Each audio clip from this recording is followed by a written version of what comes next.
ये तो सब जानते हैं कि महाभारत के युद्ध में पांडवों की जीत हुई थी और कौरवों को हार का मुंह देखना पड़ा था। मगर महाभारत के इस युद्ध से पहले की कहानी के बारे में काफ़ी कम लोग ही जानते होंगे।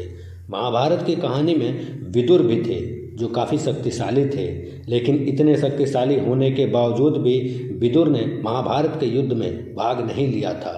इसके पीछे की वजह क्या है, ये आज हम आपको बताएंगे।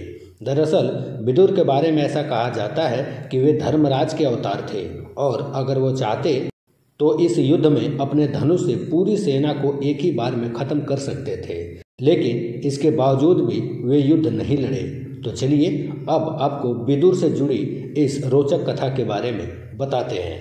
वेद व्यास जी के नियोग विधि के उपयोग करने की वजह से विदुर जी का जन्म हुआ था। इनके साथ साथ इनके दोनों भाई पांडु और धृतराष्ट्र का भी जन्म हुआ था।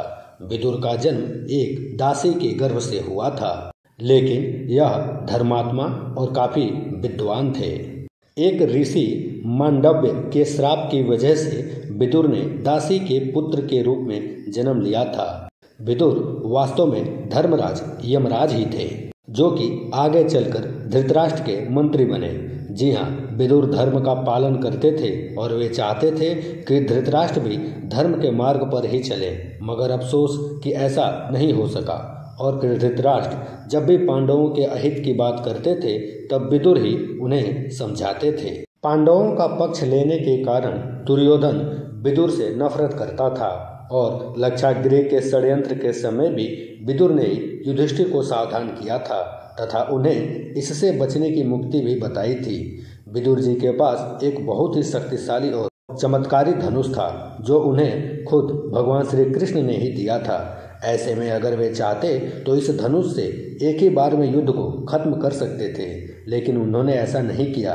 दरअसल बात यह है कि एक बार विदुर जी ने दुर्योधन को युद्ध न करने की सलाह दी थी, जिसके बाद दुर्योधन ने विदुर को अपशब्द कहने शुरू कर दिए थे, जिसके बाद विदुर जी ने गुस्से में अपना धनुष तोड़ दिया और ये प्रण लिया कि वे युद्ध नहीं लड़ेंगे। जी हाँ, बिल्कुल, विदुर जानते थे कि अगर वे युद्ध में लड़े तो उन्हें कौरवों की तरफ से ही लड़ना होगा, यानी उन्हें अधर्म के पक्ष में रहना होगा, और इसी वजह से उन्होंने युद्ध न करने का फैसला लिया था। इसके साथ ही उन्होंने धृतराष्ट्र को भी समझाया कि दुर्योधन उनके कुल का नाश कर देगा।